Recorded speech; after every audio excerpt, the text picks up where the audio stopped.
Hey guys, it's Hammer for this week of Big Brother 19, episodes 26 through 28, and what even is there to say about this show anymore? I mean, this once again was a really dumb week with just not really a lot happening.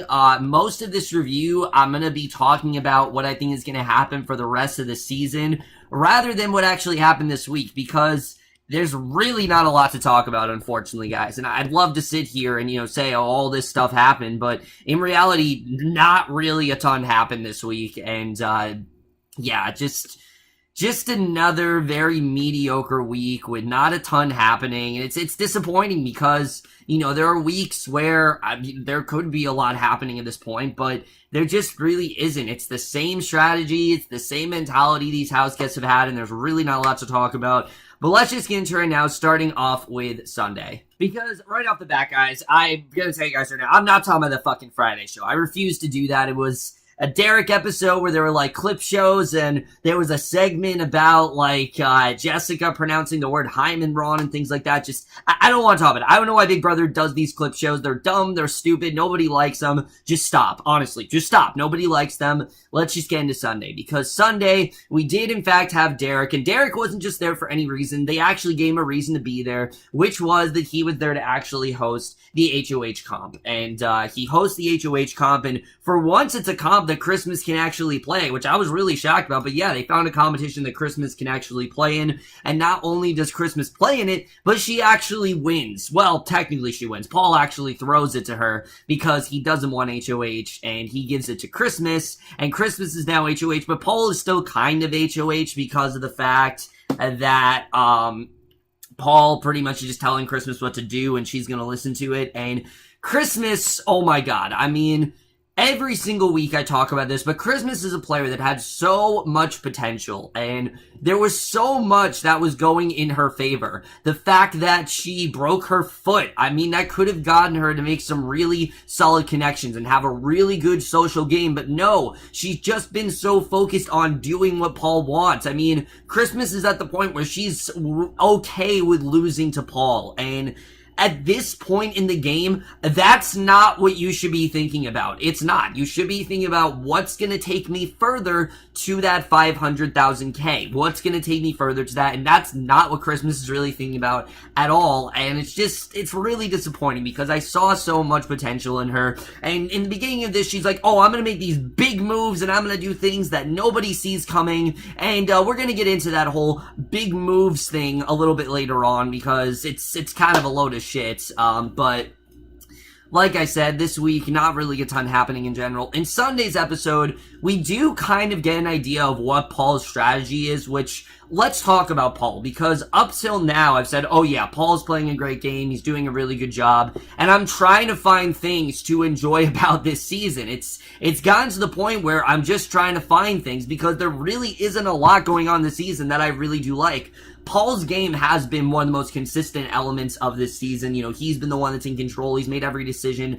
I have to say, though, ever since the jury started, I don't think Paul is really thinking about the right things. Really not at all. And Paul's strategy is a good one. I will admit, it is actually a good one. What he plans to do is he basically is kind of in the Davon position last year. Remember, Davon had this offer where she could have basically been in the middle of both showmances, that being Nicole and Corey and Paulie and Zakia. She could have been in the middle of those two showmances. She could have gotten them to turn on each other and keep herself safe. That's kind of what Paul is doing here. He is solidifying connections with both of the duos in the house, that being Alex and Jason and Matt and Raven, which Alex and Jason is not a showman, so I don't know why they call it a no-mans.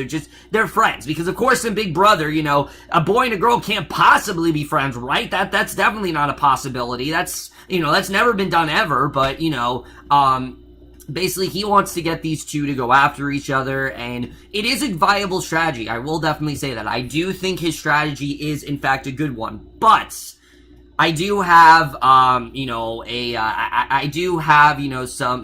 caveats to that, because here's my thing with that. While I do think that Paul, in general, like I said, he does have an overall good strategy, in my personal opinion, he's not looking at the right things. He's so focused on, oh, Alex is a strong player, and Alex is one of these competitions, and I can't possibly beat Alex, when he really doesn't take account into the fact that a lot of people don't really like Alex right now, and to a lot of people, she is the next on their hit list. I mean, especially with the way she's been playing things lately. Cody certainly doesn't like her. I don't think Mark likes her either. Mark, once again, just like Cody and Jessica, ostracized from the entire house, and I don't think he's focusing on the right things. What he should be focusing on is, oh, I could absolutely beat Alex, because not a lot of people like Alex right now. Alex, yes, she's won a lot of things, but because she's won a lot, and because she said a lot of things, and because she just can't keep her mouth shut, a lot of people really don't like Alex right now. So that's what Paul's main goal should be. It shouldn't be, oh, I can't beat Alex because she wins all these comps. It's that I can absolutely beat Alex because I'm a lot more well-liked than she is. He's not really focusing on the jury's perception of these house guests, and if I was Paul, I would be a little bit worried about that, and I really don't think he's focusing on the right things in that regard. Add on to that, Alex's behavior, especially this week, is a big factor into why Paul should think, oh yes, I can absolutely beat her, especially when she's talking about Kevin, because I don't know what Alex is thinking at this point, but lately she has been one of the most, just dumbest house guests that we've had in a while. She's made some of the dumbest accusations in a while, and her whole thing here with Kevin is probably the dumbest thing I've heard since Devin's suspicion about Donnie. It's very similar to that in Big Brother 16. Remember in BB 16 how Devin always thought that Donnie was like this secret agent, or he was like this ex-military or something like that. Like, he didn't think that he was just a groundskeeper, when in reality that's all he was. And that's kind of what's going on with Alex here. And what's going on with Alex makes even less sense than what was really going on with Devin, because at least, yes, the way Donnie dressed, maybe you could have passed that off as ex-military. Alex's whole thing makes no sense whatsoever, and I don't know what the hell she's thinking, but basically, Kevin and Derek had a conversation. Derek referred to Kevin as Kev.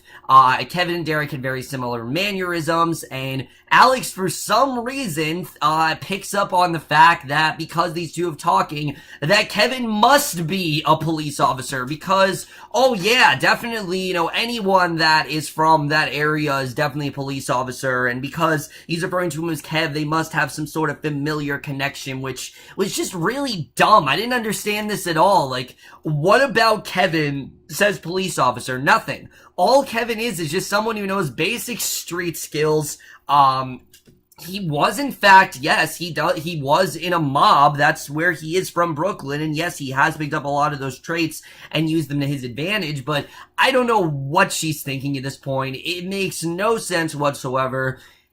All it seems like is Paul has planted the seed to target Kevin, and now Alex is kind of trying to find reasons to target him. But the thing is, this ain't your HOH. It's not. You're not the one who's HOH here. Christmas is in fact HOH, and I get it that she feels like she has control because her and Paul have this alliance, but in reality, Paul plans to cut Alex and Jason. He doesn't really want them around anymore, and this is exactly the reason why Paul should keep her around, because if she's gonna make dumb accusations like this, he could totally use this against her when it comes to the final two. I mean, if Alex were to say things like, I don't trust you, you know, these are things that people aren't gonna forget. And as they're evicted, when you leave, the last thing that you really remember is what that person said to you before you left and what they said to you in those last few days. And if Kevin ends up leaving because of Alex, and if Alex evicts him solely because of this reason, then Paul really should reconsider who he really does want to take to the final three, because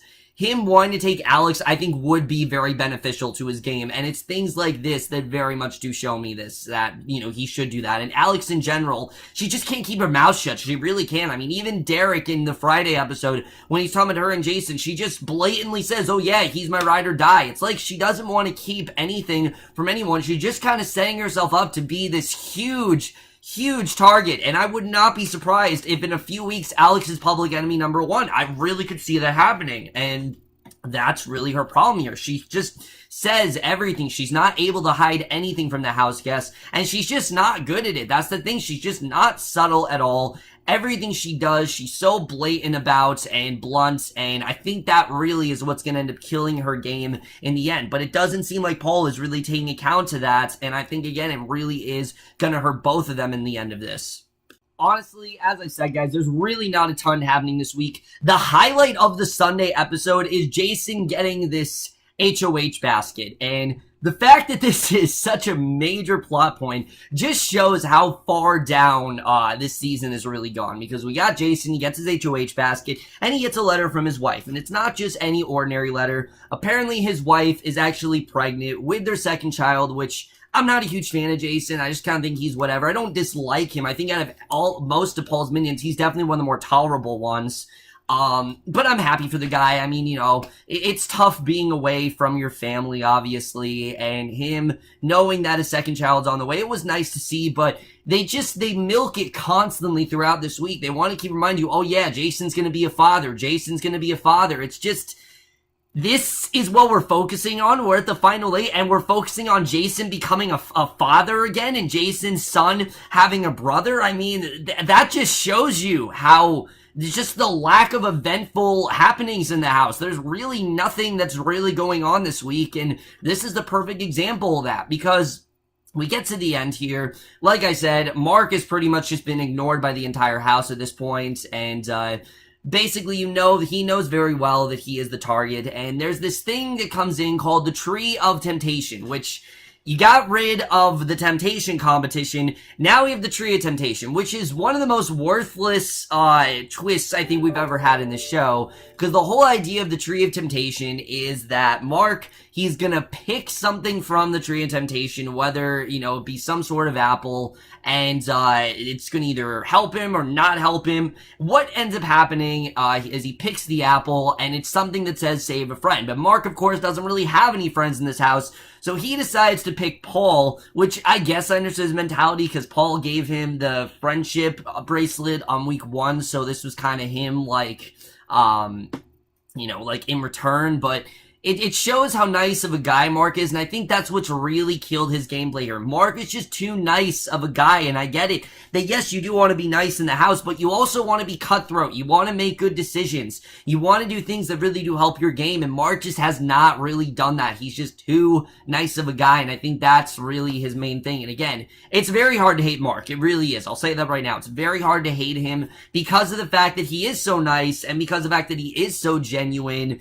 You know, it's very hard to dislike the guy, but because of his generosity and because of his compassion for everyone, I think the fact that, you know, he always goes out of his way to help with these people, and he's so nice, I think that's, again, what really has hurt his game, and I think that's really the main thing that did cripple things for him, because we get to the end of Sunday night, it seems like Mark's okay. We got Mark, I mean, we actually have Matt, and we have Jason on the block, which I thought was really interesting, and basically, these are apparently the big moves that Christmas is talking about. Yeah, absolute bullshit, but that's really how we end Sunday. Now let's get into how Wednesday really played out. Which, once again, Wednesday, not really a lot to talk about. There's really not a lot happening here on Wednesday episode. The main thing going on is that Paul has now solidified a deal with Josh and Christmas that he wants to take the two of them to the final 3. And immediately I'm like, no, that's a horrible idea. Why? Because Josh, in my opinion, as much as I did dislike the guy in the first half of the game, he's really turned himself around in a big way. And I think it's something that the jury is really going to focus on. Josh is really concerned about jury management, and he's one of the only people that seems to be concerned about that. You know, how am I going to look to the jury? How's the jury going to view me? What is the perception of them going to be? You know, how do I leave things with this person? Josh has honestly been doing an excellent job with that, and sure, he did the whole pots and pans thing, but it seems like he's really calmed down, and now that he really does have the mentality down very well. So if I was Paul, I'd be worried about Josh. I really would, because Josh is someone who, when you look at these house guests, especially when you look at Mark, and I'll talk about this a little bit later once we get to the Thursday episode, But the way Josh leaves things with people is a lot better than the way Paul leaves things with people. And I think that's something that Paul should be worried about. But basically, he decides to take these two. He wants to get the other two duos to turn on each other. And then just, I guess, again, then there's just Kevin, who's kind of just like the sitting duck in the situation. And I don't understand Big Brother in this way, because you got Kevin here. He's all alone. Why not use him? Why not try to recruit Kevin and use him to your advantage? And he can be the one to, get the two sides to get, to go against each other. And I get that Paul's obviously worried about the whole, the whole 500K or whatever, that obviously the whole thing with Kevin that came up in week 1. I know Paul's obviously worried about that, but who cares? Just use him to your advantage. I mean, you got this guy in the house. He's got nothing to do. He's all alone. He doesn't really have any friends whatsoever. Use him to your advantage. I think it would be the best thing for Paul to do if he did that, but it does not seem like anyone in the house is concerned about singles, which I just don't understand. That's not Big Brother to me. Big Brother is a single game. It's not a double game. And yes, you can use people to your advantage, but you really should be playing for yourself. And if someone is a sitting duck, why not use Kevin to your advantage? I mean, it just seems like a no-brainer, and I don't know why the house guests won't think about this sort of thing, but for whatever reason, they don't. Again, not much happening on Wednesday. Jason gets rid of his extreme costume, whatever. I didn't really care much for that. Alex gets rid of her hot dog costume, whatever. I didn't really care much for that either. We get to the POV here, and Christmas ends up picking Raven, instead of Paul, which obviously everyone is kind of shocked about, but that's kind of what happens here. Then we have the Zing bot on Wednesday's episode, and even the Zing bot, I swear, I mean this, guys. Every single year, the Zing bot gets worse and worse and worse. He really does. I mean, ever since Big Brother 16, where he had some really good zings, with the Cody zing and the thing with Kathy Griffin coming in, ever since then, the Zing bots has absolutely sucked. I mean, there's not really been a lot of good zings, and this year just made no sense whatsoever. The whole thing about Alex carrying Jason, I'm just like, what? That makes no sense to me. The whole thing with, calling Alex a whore, I mean, I didn't understand that really either. Sure, what she wears maybe gives off that, but I just didn't really understand that. It seemed like these house guests were so bland and uninteresting that the Zingbot had to come up with the littlest of things to pick on, because he has to pick on something, obviously. That's just how the Zingbot is. And even in this season, even the Zingbot can't bring something fun to the table. That's when you know this season absolutely sucks, because the Zingbot in general was terrible. And I usually, get a good laugh at the Zingbot, but not this year. The Zingbot really sucked, and everything the Zingbot said really fell flat. There might have been a couple good ones in there. I thought the one for Paul was okay. I thought the one for Jason was kind of funny. But a lot of them just didn't work whatsoever. And some of them were just mean. They weren't funny. So they're supposed to be, funny, but a lot of them weren't. Josh's, I thought, was just kind of mean. Mark's, I thought, was just unnecessarily mean. It just seemed like the Zingbot in general. The person who, is voicing the Zingbot had no idea what to say, so he just kind of came up with whatever. And because these house kids are so uninteresting and they've basically done absolutely nothing, he really didn't have much to say to them, and I just didn't really, get much out of the Zingbot as I usually do here. So then we get to the POV comp, and Christmas unfortunately cannot play this comp, so she has to sit this one out. It's one of those slip and slide ones, but I thought it was interesting they did this for the veto and not for an HOH. I don't think I've seen them do this as a veto comp and not for an HOH comp, but whatever. They do it for an HOH comp, and basically we get down to the end here, and we see that what ends up happening is Jason ends up winning the POV. Obviously, he takes himself down. Mark goes up, and that's really all there is to say about Wednesday. Not really much going on, not really much to say, and unfortunately not much to say about Thursday really either. Basically, this is what happens Thursday. You got Paul. He's going to, he's going to Matt and Raven. He's going to Alex and Jason. You see the wheels, turning in his head. That, again, he can't let Alex win. He's got to turn against them. He's got to get the two sides to turn on each other, which, again, is completely the wrong way to play it. But then you have Mark, who he's doing everything he can to solidify himself. Some sort of deal. He's going to Kevin. He's going to Jason. He reiterates the fact that him and Jason had some sort of deal to take out Paul. He reiterates the fact that Matt is actually a very strong competitor and they should try to get them out. But obviously it doesn't work whatsoever. Mark doesn't back into believing. Again, not really much to talk about going on here. You know, we got some talking going on with Julie. We got Jason's wife, which I just don't really care about.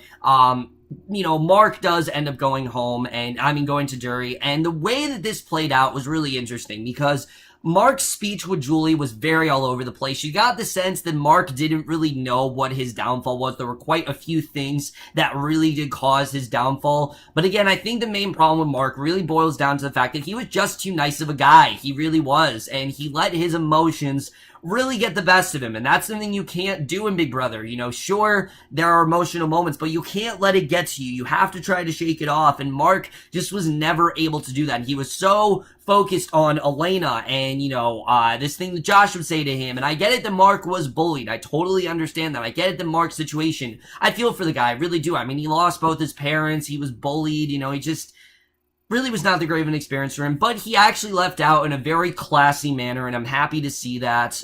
But the one thing to really point out here are the goodbye messages. We get to Paul, and Paul is very forceful the way he presents himself. He says, you know, put a good word in the jury house for me, you know, all this good stuff about Mark and how, you're a great guy and things like that.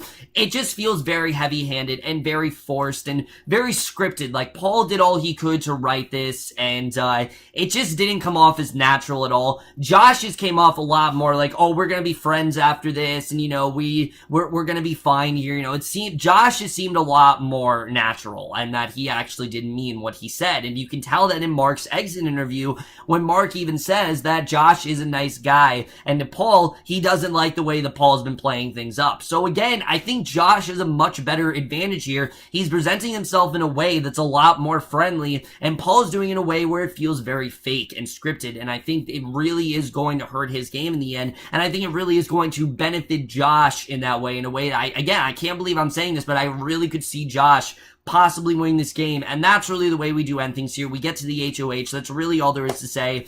Let's just get into this and where I think we're going to go for the rest of the game. So, heading into this week, like I said, there really is a lot to consider, and I do feel that this next week could be one of the most unpredictable weeks we've had. Why? Because now that we've gotten rid of all of Paul's outside targets, like, oh, we got to get out Marlena, we got to get out, you know, Cody and Jessica, we got to get all of them out. Now everyone has to turn on each other because this big group that Paul has formed, that's all that's left. You know, Matt and Raven and Jason and Alex and Christmas and Josh, and Kevin, that's all that's really left. And I don't know if this is going to go in Paul's favor, especially when you factor in Alex and Jason, because it was very interesting when they were voting people out. They did not vote for Mark. They actually voted to get Matt out, and the question is, was this something that Paul told them to do to even the score, or did they just do this against Paul? I mean, I don't really know, but I thought it was really interesting that for the first week, they didn't just do what Paul wanted, because Paul voted for Mark, but they voted for Matt, and I was very surprised with the way that turned out. So could it be that Alex and Jason are possibly starting to turn against Paul, and they're really starting to see that Paul's not really looking for their best interests? Is that really what's going on? Or is it just that they just want a couple hinky votes in there? I mean, I'm hoping it's not the latter, but I very well could be seeing that happening. Again, I could be overthinking about a lot of this, guys, but it's something to consider. And honestly, because of how boring the season's been, I just want something. I want something interesting to happen, and I think that is the something that we need, is for someone to turn on Paul. I want to see it happen. I want to see the wheels in his head turn. I want Paul to realize that he's going in completely the wrong direction by not keeping Alex in this house. I think keeping Alex is in Paul's best interest, because Alex just can't win the game. I can't possibly see her winning. She has such bad blood with so many of these house guests, and she's so blunt in the way she says things that I just don't see Alex beating Paul. I just can't possibly see that happening, and I think if Paul were to take Alex, that he would easily win. Taking someone like Josh or Christmas or whatever, I think is going to kill his game. I really can see that happening, and I would not be surprised if we get a repeat where Paul actually ends up losing once again, which I know that's the reason why CBS brought him back, was so he probably could win, but I don't know if it's going to happen. I really don't, especially when you factor in the way that Josh has been presenting himself and the way that Paul has. Josh has just been doing a much better job than Paul has, and I don't know if it's really going to benefit Paul in the end, but we'll have to see the way things really do go there. And then, like I said, Mark, I think, like I said, the main thing is just his insecurities really did kill him. You know, he let things get to him. He was too nice of a guy, and he just took everything. You know, he didn't try to really do anything. And even Paul, again, the way that Paul has been doing things with these house guests, the way that he's been ostracizing them, the way that he's been treating them like shit, he's really got to rethink about this stuff. Because just before Mark left, there was another fight between him and Paul that Paul just caused for no reason whatsoever, was completely unnecessary, and it was in fact Paul's fault that this fight did occur. And I think if Paul really does want to get to the end, he's really got to rethink his mentality here, because what has worked for him in the first half of the game might not necessarily work for him, jury, and beyond. I just don't really see that happening. I think Paul, honestly, if he doesn't win, it's going to be his own fault. If he doesn't win, it's going to be disappointing, because Paul has had a pretty decent game up to this point, but I don't think Paul can keep playing things up the way he has. And I think Paul in general, he's just been, again, a lot more emotional, and he's really let his emotions get in the way. And not just that, but he's hasn't been as with Dan, Dr. Will, and Derek, all three of those players, the thing that really did stand out the most about all of them is that they didn't really seem to care that much, and they seemed to focus more on what's going to help them in the game, instead of their insecurities, and they kind of just let other people fight, and they just kind of stood back. But that's not what's going on here. I mean, sure, no one is really thinking about the fact that Paul's doing really well in this game, except for like Mark and people who end up leaving. But I do think this is going to start to hurt Paul. I really could see this affecting his game in the end. I don't know if he's really going to be able to continue the mentality he's been having throughout the season. But again, guys, I really could be overthinking things here. That's really it for my review. Hope you guys enjoyed it. Let me know what you guys saw this week overall, left your thoughts. And again, at this point, guys, I'm hoping for something. I'm hoping for something interesting to happen, because literally nothing happened this week, and I'm just hoping for something interesting to happen. But that's my review. Hope you guys enjoyed. We'll see you guys in my next video, which will be for the series premiere of the new Amazon show, The Tick, and we'll see you guys for that. Okay, bye.